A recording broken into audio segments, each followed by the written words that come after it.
Bienvenidos. Es tiempo de reparar en otros temas que fueron impactantes el 24 de mayo pasado, más allá del mensaje del presidente. Y eso se lo debemos en gran medida a Martín Pallares, que publicó en Expreso: Petro ofendió al Ecuador, ¿ya?, durante la posesión de Daniel Noboa.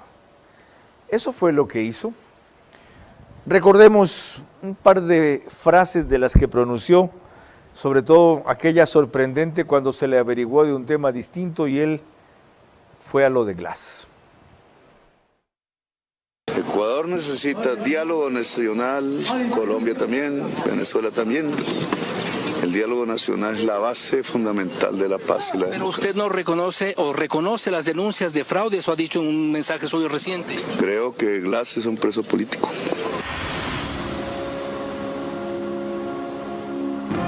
Vera, a su manera, llega gracias al auspicio de... Bueno, ya lo vieron, le preguntan al presidente Petro de fraude y él dice: creo que Glass es un preso político. Más adelante vamos a reproducir in extenso el tuit que mientras estaba en la ceremonia emitió. Evidentemente lo había escrito antes, lo subió en ese rato. Pero más allá de esto, ofensa o desvarío, ¿qué hay en la conducta del mandatario colombiano? ¿Por qué vino si piensa que aquí hubo fraude? ¿Es eso una provocación? Y sobre todo, ¿cabe el silencio que hasta hoy ha tenido la Cancillería ecuatoriana? ¿Cómo interpretarlo? ¿Inteligencia? ¿Sagacidad? ¿Debilidad?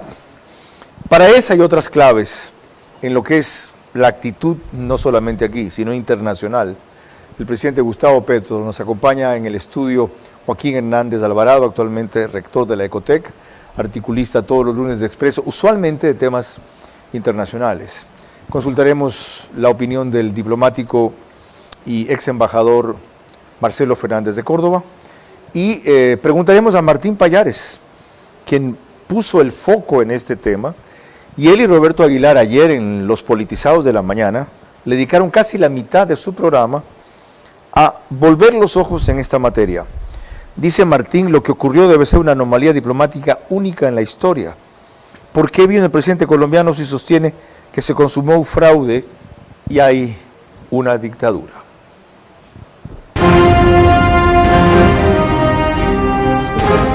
Yo solamente te pediría eso: controlar las pasiones. Por lo demás, tú nunca te fuiste, porque tu puesto como entrevistador, el mejor entrevistador de la televisión, quedó vacío y finalmente has regresado a tu cauce, porque el brillo vuelve a su cauce. Este es Vera, a su manera. Un comunicador que desde 1975 ha sacudido la televisión con formatos y estilos polémicos, sin ocultar sus simpatías ni jactarse de objetividad, pues el periodismo de opinión siempre asume una posición. Bienvenidos a coincidir o discrepar con Vera, a su manera. Opinión con propósito. Democracia.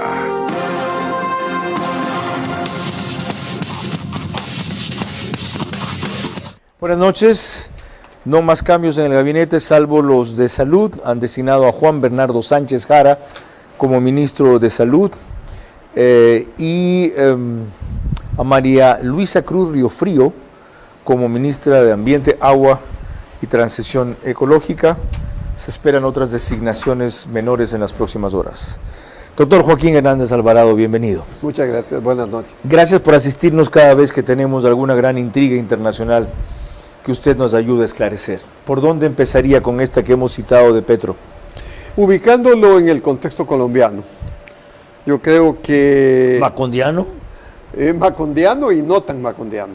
La semana anterior el gobierno de Petro sufrió una derrota en el Senado tremenda. Quería pasar una reforma laboral.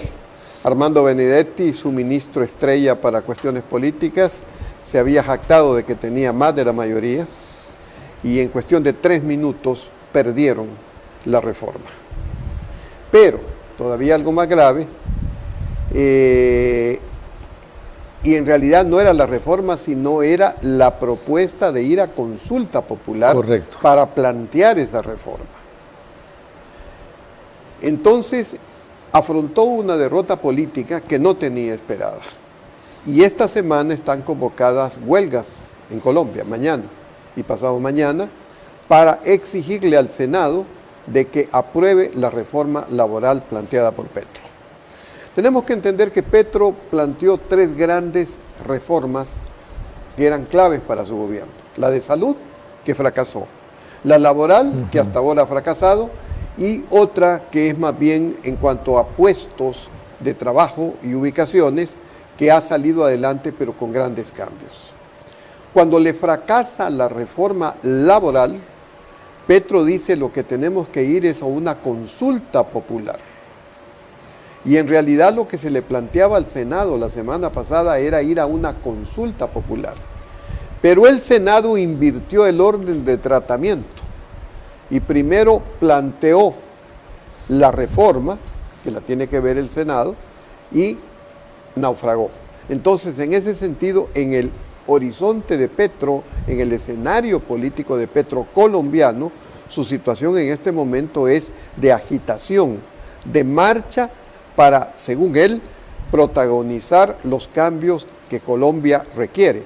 No nos olvidemos que ya en mayo tenemos la primera vuelta de las elecciones presidenciales el próximo año en Colombia. ¿Y qué tiene eso que ver con lo que hizo aquí en el Ecuador, con su conducta acá?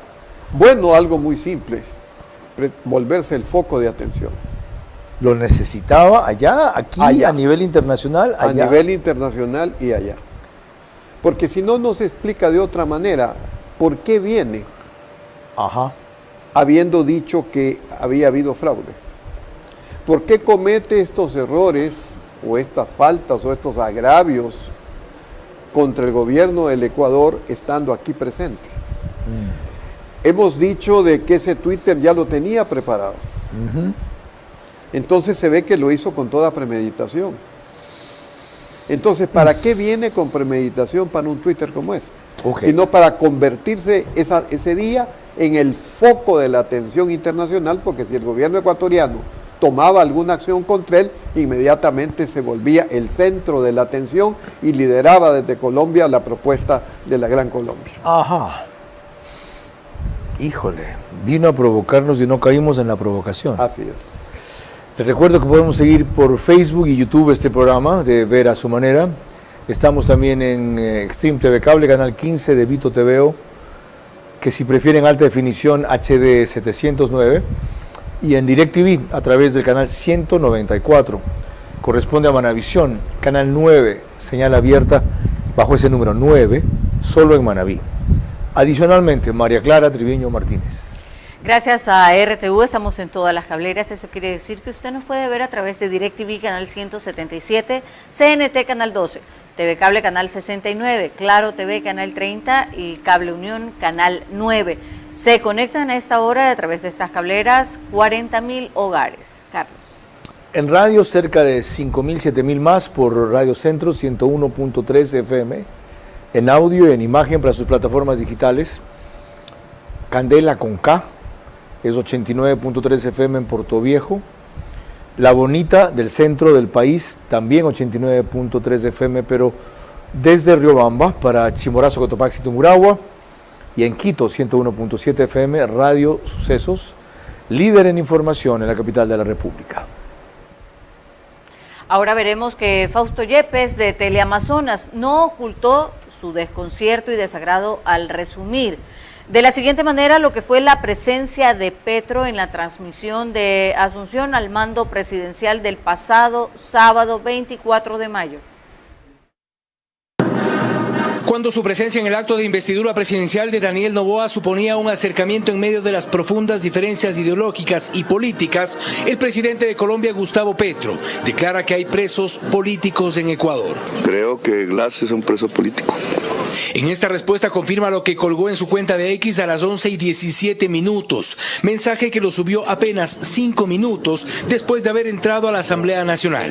En un largo texto se refiere a los vecinos de su país, Colombia, y dice: la población de la Gran Colombia está cruzada por denuncias sobre fraudes electorales, tanto en Venezuela como en Ecuador. Avala así las denuncias de supuesto fraude en el balotaje del pasado 13 de abril, pero prefirió referirse a un diálogo regional. Ecuador necesita diálogo nacional, Colombia también, Venezuela también. En sus redes le dio por hablar de la Gran Colombia, la soberanía y elecciones libres. No obstante, el texto de la cuenta de X de Gustavo Petro pareció calculado para el inicio del acto de posesión de Noboa. Hubo expectativa por su llegada al país. Era uno de tan solo 2 presidentes que asistieron. Sin embargo, fue incómodo. Se vio de frente con Dina Boluarte de Perú, pero no extendió la mano. Su saludo fue como una señal, muy poco cordial. Con poca cortesía, apenas tomó la muñeca de Raquel Peña, vicepresidenta de República Dominicana. Momento más incómodo cuando Gustavo Petro evita saludar con Félix Ulloa, vicepresidente de El Salvador, quien se resigna al desaire. Sin saber estos entretelones, el ministro de Gobierno, José de la Gasca, tuvo una lectura distinta sobre la presencia de Petro en el país. Yo celebro que haya estado aquí el presidente Petro y creo que eso manda un mensaje de la comunidad internacional hacia adentro, así que ojalá que lo escuchen. Muchísimas gracias. Lo cierto es que el incómodo invitado de honor también dijo en su mensaje de X que es fundamental la democratización de la antigua Gran Colombia y la liberación de los presos políticos. Escribió: por eso asisto al acto de posesión del presidente Noboa en el Ecuador. Les solicitaré liberar todos los presos políticos. Al finalizar el acto oficial le solicitamos aclaración sobre sus textos. Supimos que se refiere como perseguido al ex vicepresidente Jorge Glass, quien cumple 2 condenas por corrupción y es procesado en otros casos. Gustavo Petro confundió las preguntas, pero respondió. ¿Ha hecho usted un pedido al presidente Noboa sobre, habla usted de presos políticos? Ecuador necesita diálogo nacional, Colombia también, Venezuela también. El diálogo nacional es la base fundamental de la paz y la democracia. Pero usted no reconoce o reconoce las denuncias de fraude, eso ha dicho en un mensaje suyo reciente. Creo que Glass es un preso político. Y pide retomar los proyectos de integración regional entre Colombia, Ecuador, Venezuela y Panamá, países de esa antigua Gran Colombia que ahora mismo en la política caminan por separado. Como notan en esa aguda reseña de Fausto Yepes, el reportero, cuando aborda al presidente Petro, ya sabía lo que le había puesto en su cuenta de Twitter. El ministro de Gobierno, por lo visto, no, porque dice: esto manda un gran mensaje a la comunidad internacional, seguramente en referencia a que su presencia avalaba que aquí no hubo fraude, si no, no habría venido a un gobierno fraudulento, pero desconocía lo otro, lo de los presos políticos. Y antes de volver con Joaquín Hernández Alvarado, permítanme leer rápidamente el tuit para darle contexto a lo que estamos analizando. Lo puso, como recordó Joaquín, mientras estaba en la ceremonia. El vecindario de Colombia, además de los problemas estructurales de violencia en nuestro país, se llena de déficits democráticos y de amenazas latentes de intervención foránea. La población de la Gran Colombia está cruzada por denuncias sobre fraudes electorales, tanto en Venezuela como en Ecuador, de bloqueos económicos que empobrecen la población, de amenazas a la soberanía en el caso de Panamá, donde ya tropas extranjeras merodean por el canal de Panamá desconociendo el tratado Omar Torrijos que Colombia ayudó a impulsar. Como presidente de Colombia, solicitaba a los pueblos de nuestros países antiguamente grancolombianos rehacer el gran proyecto de Bolívar bajo las condiciones del siglo XXI.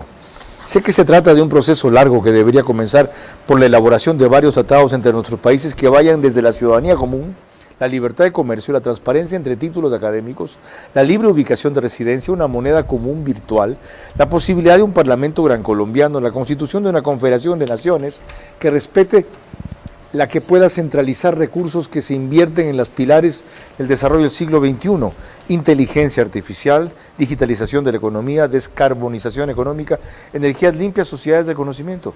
Empezar a dar estos pasos es fundamental para garantizar poder regional y mundial por encima de las diferencias internas en cada país. La antigua Gran Colombia tenía una enorme influencia en el Caribe, podía determinar la vida de la selva amazónica con el nacimiento de sus ríos, podía recorrer los Andes hacia el sur, podía incidir con mucha fuerza en el Pacífico americano, podía unir de diversas maneras el Pacífico y el Atlántico y juntar las principales economías del mundo. Ubicado en el mapa mundi, nos convertimos en el centro del mundo, con distancias equidistantes de los Estados Unidos y el sur de América, entre la China, el este asiático, Europa y África. Si el sueño gran colombiano se viabiliza, abrimos con paso firme la integración latinoamericana, porque podemos ser el lazo que articule las dos economías más grandes de Latinoamérica hoy. ¿No hay aquí entonces, más allá de los incidentes, un gran pensador latinoamericano que nos propone reeditar el sueño de Bolívar, pero adaptándolo a la modernidad, o está chiflado? Yo quisiera referirme a un conocido, Pacho Santos, que fue vicepresidente de Colombia durante la gestión de Álvaro Uribe, que tiene una columna en la revista Semana, y que la semana, justo el día 23 de mayo, publicó un artículo que se llama El otro Goyeneche. No se refería, por cierto, a Juan Carlos Goyeneche, el famoso cantante de tangos, sino a Diego Cristóbal Goyeneche, que era un loquito que andaba en Bogotá entre los años 60 y 70, proponiendo, entre otras cosas, hacer un tren que fuera de Cartagena a otra ciudad e incluso pavimentar ríos y lagos. Y entonces siempre ha tomado a broma, tanto que según él cuenta, los estudiantes de la Universidad Nacional pagaban para que vaya como candidato, como manifestación de su risa y hasta su desprecio por la política. Lo que dice Santos en ese artículo dice que hay un otro Goyeneche en este momento en Colombia, que es precisamente Petro. Y le dice, lo más grave de todo es que poco a poco se convierte en un personaje anecdótico, una figura que arranca risas, pero que al final carece de relevancia. Resulta sorprendente la cantidad de propuestas que hace en medio de convocatorias al pueblo, sublevaciones e instrucciones sobre lo que deben hacer esas multitudes que en su imaginación y delirios se apoderarán de las ciudades siguiendo sus llamados. Pero al final nadie le presta atención. El pueblo se ha acostumbrado a sus arengas incoherentes, a sus proclamas interminables. Nadie se fija en el fondo, solo se concentran en la forma, preguntándose si estará borracho, drogado, de resaca o si tiene una nueva novia. Incluso cuando promueve peleas en su gabinete se ignora el fondo porque en realidad nunca lo ha habido. Algo de eso vamos a explorar más adelante con algunos incidentes internos de la política colombiana. María Clara. Cuando volvamos en el siguiente bloque, el criterio diplomático del ex embajador Marcelo Fernández de Córdoba sobre la actitud de Petro respecto a nuestro país, que estamos evaluando esta noche. Más allá de la conducta impredecible del presidente Gustavo Petro de Colombia, el Ecuador debe apuntar a los hechos graves que cuentan en la práctica. Y estos son peores a lo afirmado el sábado 24 de mayo.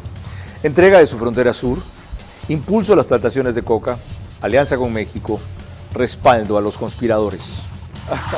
Estábamos comentando de la política interna colombiana con Joaquín y ya lo referiremos más adelante en público. Les recuerdo que nos pueden seguir por OnePlus, Canal 14, el mismo número en las 3 cableras que lo reproducen, Extinto de Cable, CNT, Claro TV, solo que al día siguiente es el reprise, 6 de la mañana, un horario más cómodo para muchos de ustedes. En Zapping, en cambio, el canal es 41.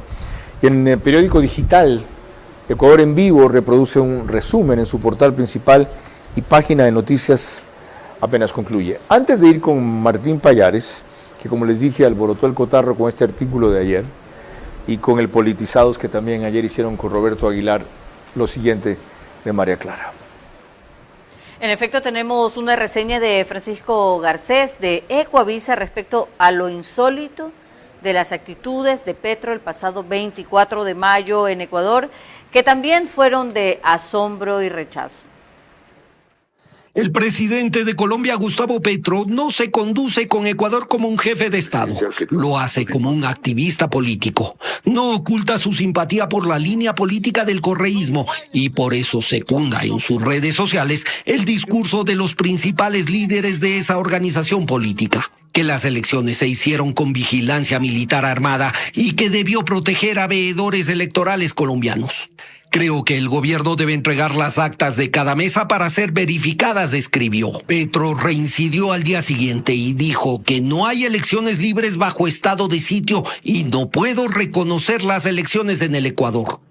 Se refirió al estado de excepción en 7 provincias vigente durante los comicios y dijo, contrariando el informe de la propia OEA, que ese organismo había encontrado irregularidades en las elecciones. Dijo que en el Ecuador hay una lista negra de opositores perseguidos. Petro es uno de los pocos mandatarios latinoamericanos que quedan como aliados al correísmo, pero con sus opiniones prioriza el interés político a los hechos y deja de lado los protocolos de las relaciones entre los estados. Martín Pallares, bienvenido. Decía que tú alborotaste el cotarro con este artículo de ayer y los dos con Roberto Aguilar con el podcast de ayer también por la mañana, donde le dedicaron 13 minutos a este tema hasta que se dieron cuenta y opinaron que no valía la pena. Pero en ese artículo tú dices, básicamente Petro decía que en el Ecuador hubo un fraude electoral y que el gobierno ecuatoriano al que venía a rendir pleitesía debía liberar a los presos políticos. Es decir, vino a la ceremonia de posesión de un gobierno, según él, ilegítimo y que además es una dictadura, tiene presos políticos, porque presos de conciencia solo hay en dictaduras. ¿Cómo explicas esta conducta tú y qué crees que corresponde hacer, si es que algo corresponde, al gobierno ecuatoriano? Bueno, Carlos, gracias por la invitación. Tú me preguntas cómo entiendo esto, esta actitud del presidente Petro. Yo te voy a decir que Petro es incomprensible, es imposible de entenderlo. Me da la impresión de que aquí lo que está es tratando de jugar a un personaje que está por encima de las normas, de las relaciones de los países, de su investidura como presidente de Colombia. Lo que hizo es realmente, yo sostengo en el artículo de que es una ofensa para el país, para el Ecuador.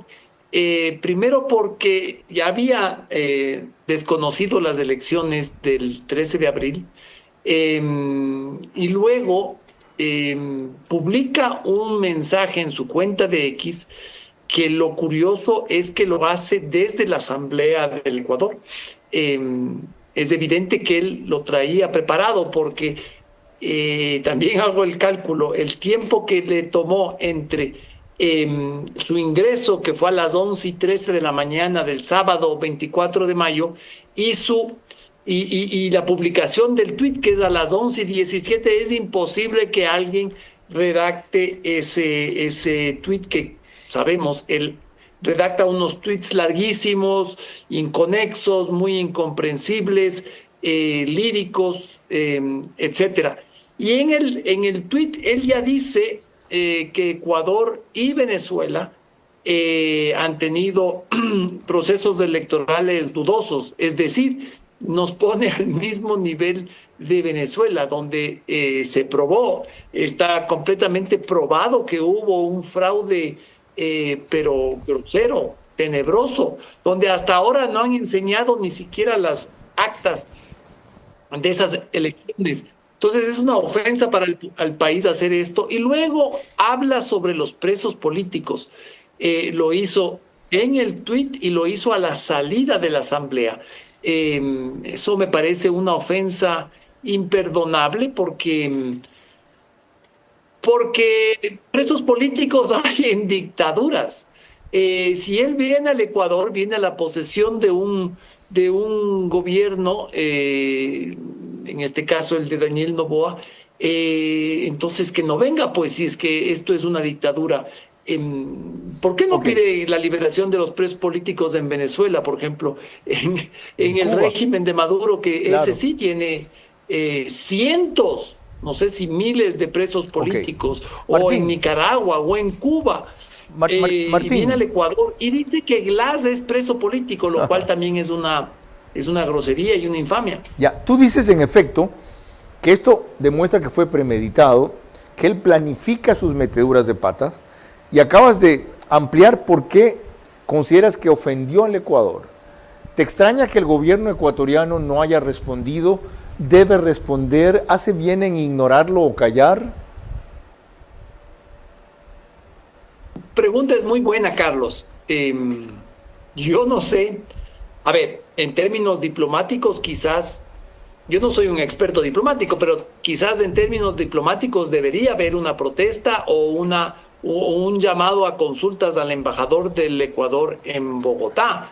Pero por otro lado está la pregunta, ¿y qué gana el Ecuador con eso?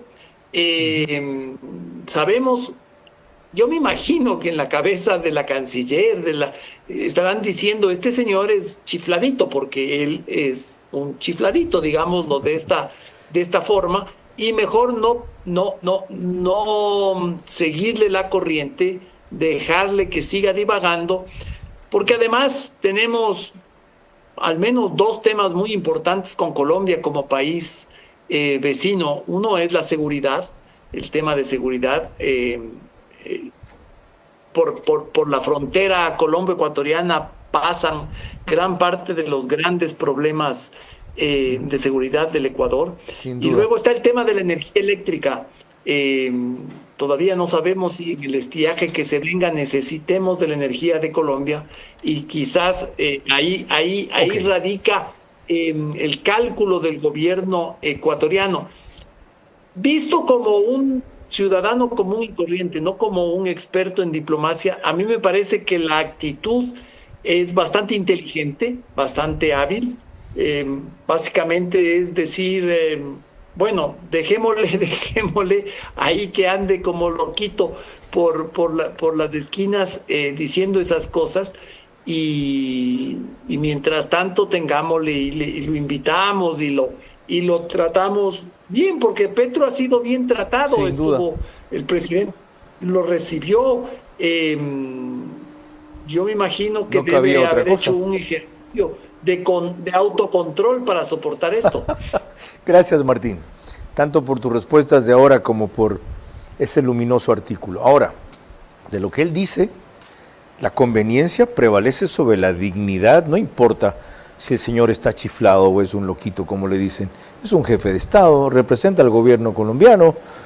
Nadie se ha excusado en Colombia por lo que nos dijo. Decir, ¿saben qué, pueblo ecuatoriano? No lo tomen en serio. ¿Para eso estamos? Bueno, es que yo veo las cosas de manera diferente. En primer lugar, en Colombia no ha habido ni una sola reseña sobre lo que él ha dicho aquí en Ecuador. Exacto, hay un tuvo silencio repercusión total. Y cuando le pregunté a Pacho Santos por esto, me dijo, aquí nadie ha tomado nota de eso. ¿Por qué? Porque forma parte de los desvaríos de este señor. Si él está diciéndole a las concentraciones que está armando con las centrales sindicales que no vayan a tocar determinados bienes de propiedad común.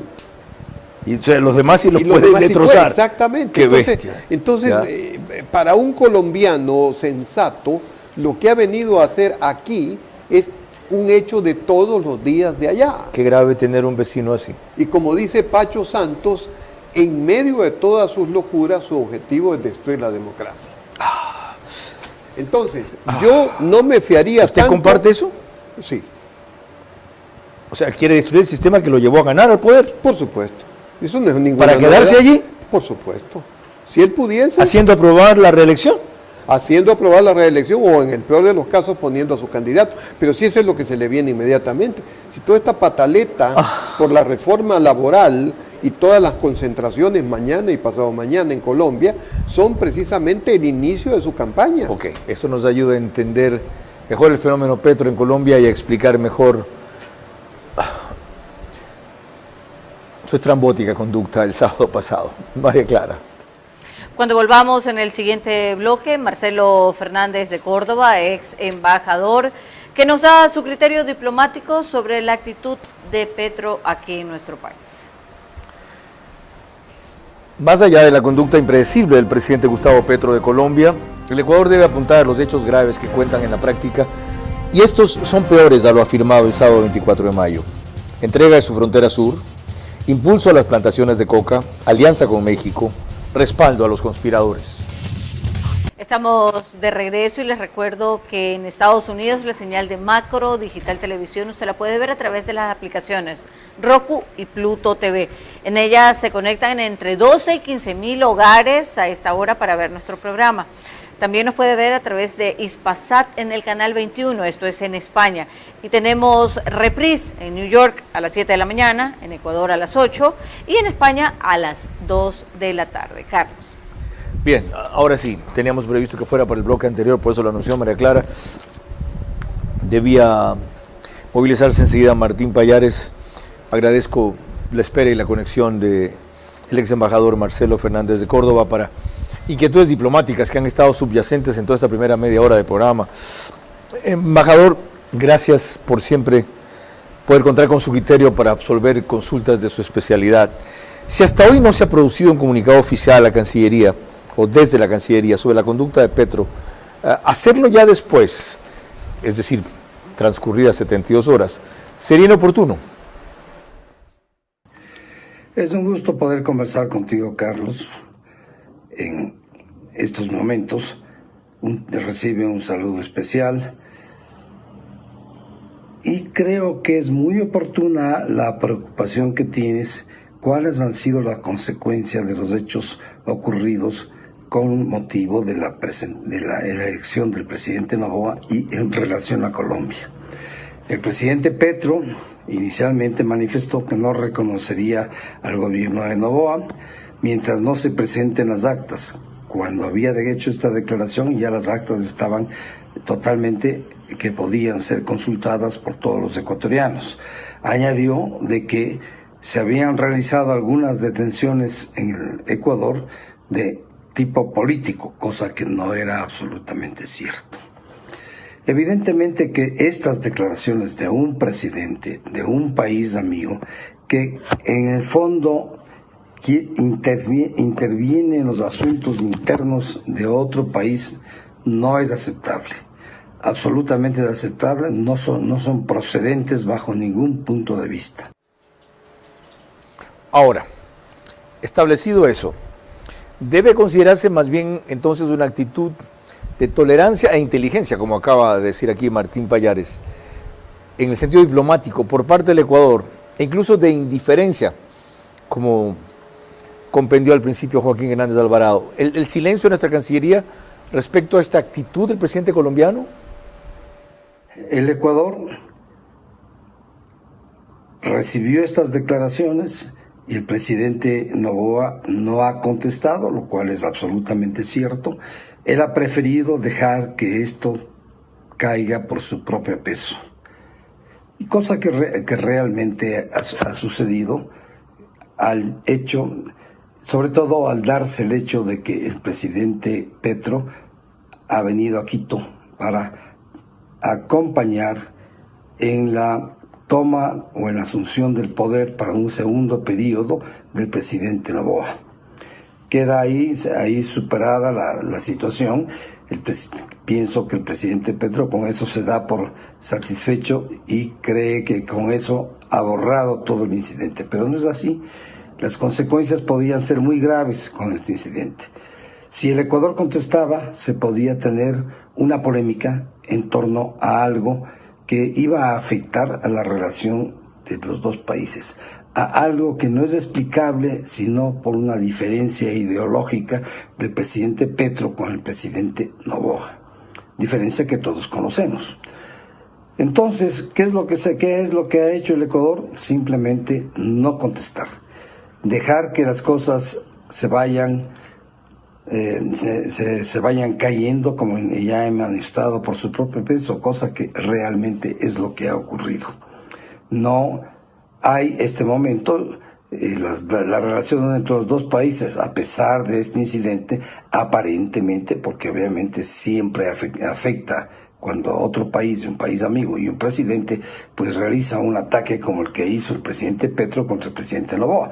Pero básicamente la situación se ha normalizado al venir el presidente Petro a Quito. Una última cuestión, embajador Marcelo Fernández de Córdoba. Entendido y aceptado eso, ¿es previsible que crezca esta tendencia en algunos presidentes del socialismo del siglo XXI de desprestigiar al Ecuador? No solo hablando de que el presidente Noboa ganó con fraude, sino ahora de que existen presos políticos.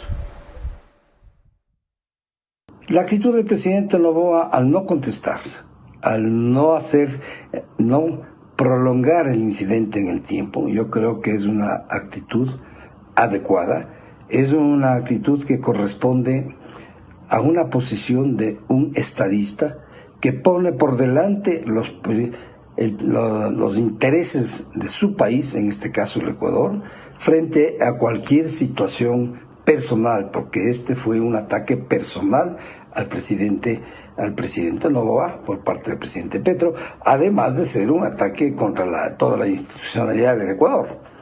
Entonces, esto ha dejado al margen, si se quiere, la situación creada por el presidente Petro.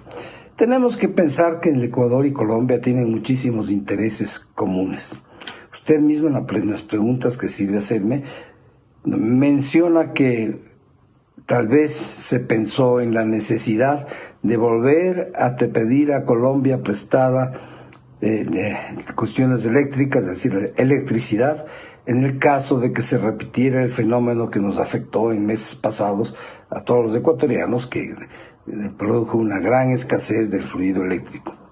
Colombia podría prestarnos nuevamente las cantidades necesarias para cubrir ese déficit. Quizás pueda haber pensado en eso, pero yo pienso que realmente la actitud del presidente Noboa es la de un estadista que pone por delante los intereses del país frente a cualquier situación.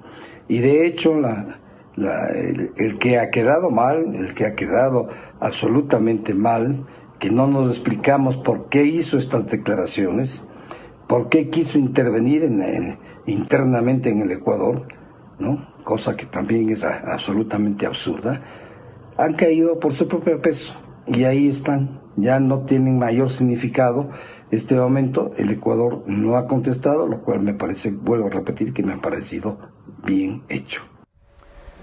Su opinión, señor ex vicecanciller del Ecuador, era muy necesaria, con su moderación y sabiduría para entender mejor este asunto. Ahora, volviendo a las otras aristas de la relación con Colombia, si esas son las diferencias que marca Petro, por lo que quiera que fuese, en las otras que estábamos anotando, recordábamos la necesidad eléctrica que tenemos, el problema común de la frontera en donde nos toca hacer lo que su ejército colombiano no hace al sur, la cooperación en materias de seguridad que hay, ¿se avisoran como menoscabadas a partir de esto?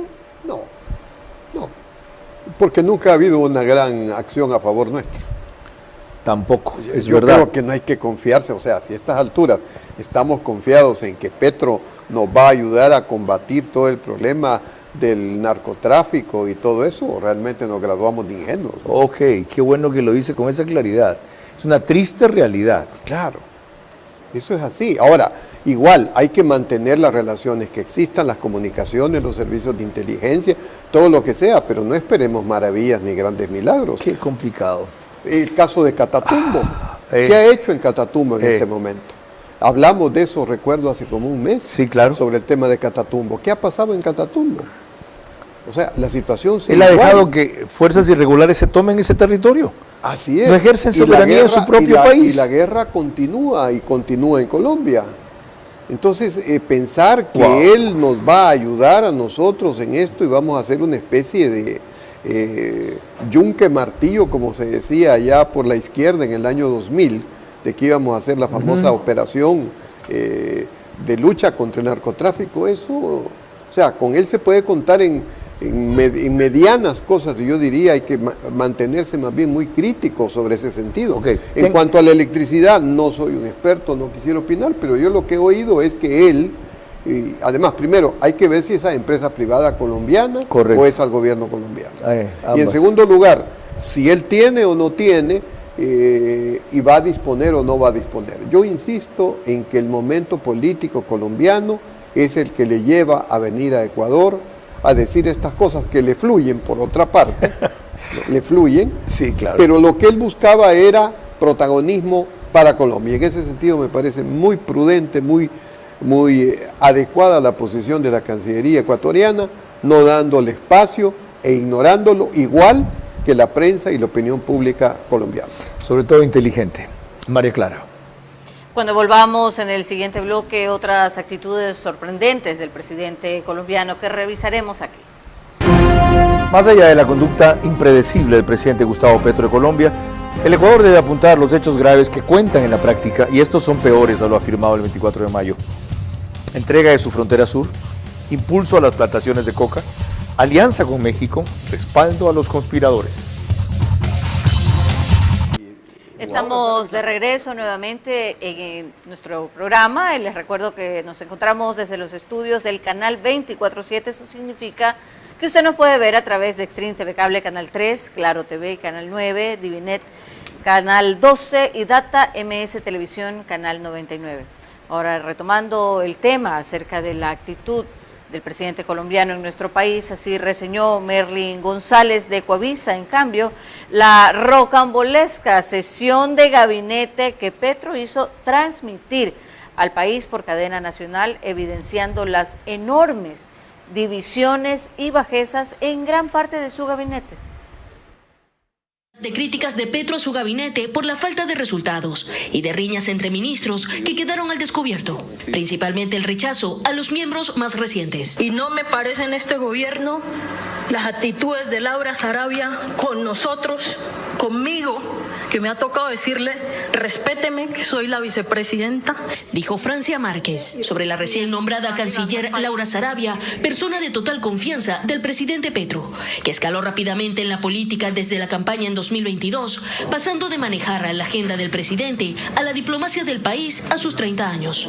Y no me parece, y respeto a Benedetti, pero no comparto, presidente, traer a este gobierno, a estas personas. Replicó Márquez en referencia al nuevo jefe de gabinete, Armando Benedetti. Un funcionario incómodo cercano a Petro, ex embajador en Caracas, que en unos audios amenazó con divulgar secretos sobre personajes implicados en el financiamiento de la campaña presidencial. Petro lo separó en 2023, pero ahora lo tiene nuevamente a su lado. Benedetti enfrenta 7 procesos judiciales por corrupción y violencia de género. De ahí el rechazo de los ministros. Yo no me puedo sentar en esta mesa de gabinete de nuestro proyecto progresista con Armando Benedetti. Pero el mandatario lo defendió. Si nosotros cegamos la segunda oportunidad, terminamos fusilando a nuestros compañeros y compañeras. El tenso consejo desató una ola de renuncias en el gobierno. Sin embargo, los funcionarios de la polémica, Sarabia y Benedetti, se mantienen en sus puestos. Bueno, ahí está por qué le decía al principio, al inicio a Joaquín Hernández de Alvarado, que es macondiano el manejo de Petro, el gabinete de la política colombiana en general, y tiene repercusiones en el Ecuador, como él acaba de demostrar. Buscaba su presencia acá, llamar el interés de un momento que esté en un punto de decadencia electoral. ¿Puede durar un presidente así como Gustavo Petro? Esperemos que no. Yo creo que sí, por la dispersión de la oposición que se sigue dividiendo. Bueno, lo que pasa es que en este momento hay todavía, ni siquiera estamos en lo que se podría llamar las primarias, ¿no? Hay 2 mujeres de primera Vicky que son Dávila, rivales. La una, Vicky Dávila, que es y la otra María Fernanda, que estuvo Cabal. aquí. Cabal. Okay. Pero también está Sergio Fajardo. Ajá, que Sergio fue alcalde Fajardo, de Colombia. Fue alcalde de Medellín. Ok, de Medellín. Sergio Fajardo es un hombre que tiene en este momento uno de los porcentajes más altos, debajo de Vicky Dávila. Okay, eso asegura. Los 3 dividen el frente de oposición, que cualquier candidato Petro con 35 o 40% gana. Veamos las primarias lo que sucede. Yo creo que todavía falta tiempo. Todavía. Porque Petro está desesperado, veamos desde la otra medalla, está desesperado por hacer esta consulta popular. ¿Por qué quiere hacer una consulta popular? Para ponerse él a liderar la consulta. Claro, ¿no va a conseguir a convocar una constituyente que reforme la Constitución? No. ¿Ni una reforma constitucional que establezca la reelección? Este es el primer paso. Por eso, como dice, la consulta. Y lo cito a Pacho, la consulta, Pacho Santos, los ciudadanos tenemos que estar preparados, dice, él lo que quiere es llegar de nuevo al poder. Entonces, lo que va a hacer ahora es ponerse como jefe, como el líder, y de esa manera aparecer en el primer plano y reconstruir, creo que es imposible, su imagen. ¿Y cómo explicar que el pueblo colombiano, después de tanto dislate, siga siguiéndolo en un porcentaje significativo? Porque en las democracias la gente se equivoca. ¿Tanto? Sí. ¿A cada rato? Bueno, a ver, Colombia no ha sido un ejemplo de equivocaciones. Ha tenido a Duque, ha tenido a Álvaro Uribe, ha tenido todo el proceso constitucionalista desde los años 50, López Michelsen, etcétera. Más bien ha sido una de las democracias más serias de toda América hasta del Sur. que fue bipartidista. Así es. Ok. Lección para el presidente Noboa, que es un hombre afortunado y se lo merece. Y no me refiero a sus patrimonios, sino a su riqueza política. Él va a tener otro periodo más sin necesidad de forzar una reelección. Porque el primero que tuvo fue para completar otro. Recién va en uno normal de 4 años. Le queda otro con grandes posibilidades. Hoy en su arranque de 4 años más.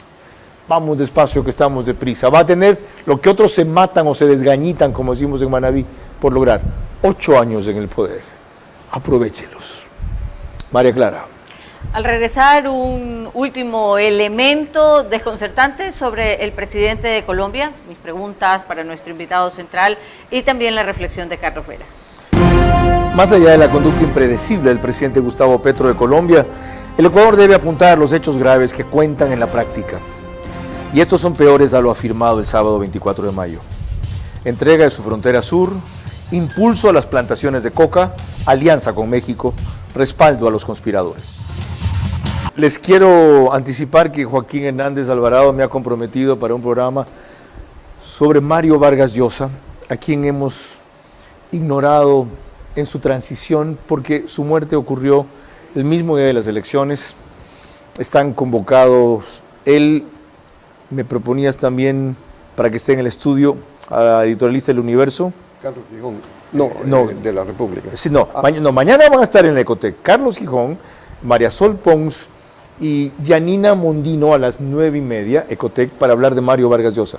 Pero el programa tú me propusiste venir aquí con Alicia, ¿cómo se llama? No se llama Alicia, la señora que escribe en el Universo, que hace la Feria del Libro.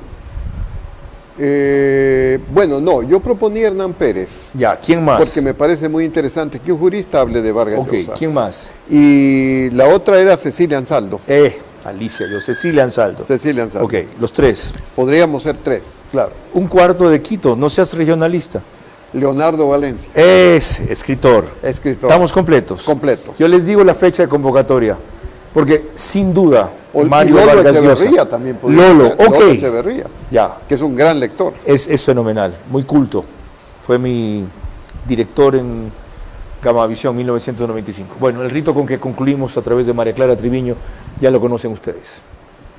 Gracias, Carlos. Corresponden las preguntas a nuestro invitado central, Joaquín Hernández Alvarado. La primera pregunta para usted, recordándole que deben de ser respondidas en términos de sí o no.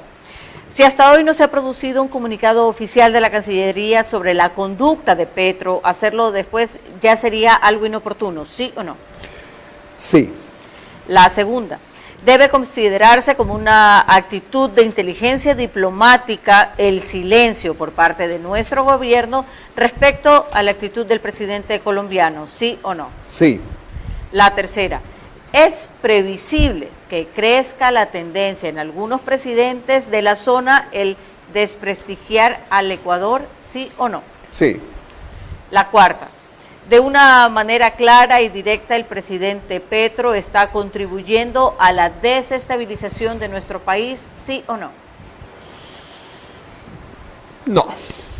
La quinta y última, la tendencia del socialismo del siglo XXI está en retirada en América Latina o por lo menos en decadencia, ¿sí o no? Sí. Muchísimas gracias, Carlos. Joaquín Hernández Alvarado, embajador Marcelo Fernández de Córdoba y Martín Pallares, gracias por acompañarnos en este análisis de algo que el Ecuador quería soslayar y Martín lo impidió con su artículo de ayer y hoy yo he contribuido con el programa de hoy porque creo que lo importante no era dejar de hablar del tema, sino entender por qué debemos dejar de hablar del tema, valorar la actitud inteligente, sagaz de la Cancillería al no prestarse para lo que aquí ha identificado Joaquín Hernández Alvarado como una provocación de Petro que parte de sus necesidades políticas internas en Colombia ante su inestable y decadente situación tras un revés legislativo y próximas elecciones que lo presentan con muy bajas posibilidades. Es decir, él vino al Ecuador a utilizar ese escenario para retornar al protagonismo y adquirir liderazgo en temas que no tienen sentido, como el del fraude, que tienen mucho menos razón, como el de los presos políticos aquí, y que pasan por el desvarío como el sueño de la Gran Colombia, recompuesto otra vez con los mecanismos modernos que los estados se permiten. Cuando alguien toca un tema tan serio como eso, que fue lo de Bolívar, tan profundo como eso, no debe ser de paso. Si de verdad lo piensa, no debe utilizarlo para su retórica romántica, sino articularlo en un esfuerzo concreto en las vías que sea posible esa integración. Ya fracasó el Pacto Andino, ya la CAN es un desastre, y cada vez que se quiere manosear el patriotismo se recuerda a Bolívar. Esa es la mejor forma de maltratarlo. Que el Ecuador esté consciente de los riesgos que tiene con un presidente que ideológicamente es contrapuesto, que no ha superado su pasado de guerrillero revolucionario, ni evolucionado al nivel que Mujica lo hizo cuando fue presidente demócrata de un país que en democracia le permitió a una izquierda democrática ganar el poder. Allá no aprenden la lección, ojalá aquí la aprendan. Y aquellos que se dicen o se creen de izquierda, la reconstituyan bajo una opción democrática con otra denominación, y no esa de RC5, que más bien parece la identificación de un grupo delincuencial. Ojalá, porque la izquierda es un contrapeso muy necesario para la derecha, sin lo cual la derecha se va a los extremos que en otras ocasiones se fue a la izquierda. La izquierda siempre tuvo dos ideales al frente que ha abandonado: solidaridad y justicia social. Y la derecha otros dos que son necesarios: rentabilidad, por un lado, ¿ya? Y propiedad privada. Claro que se puede convivir. Ahí está la magia. María Clara. El día de mañana a las 22 horas estaremos revisando la lectura del mensaje presidencial, segunda parte. Por ahora, gracias por su gentil compañía y que pasen buenas noches.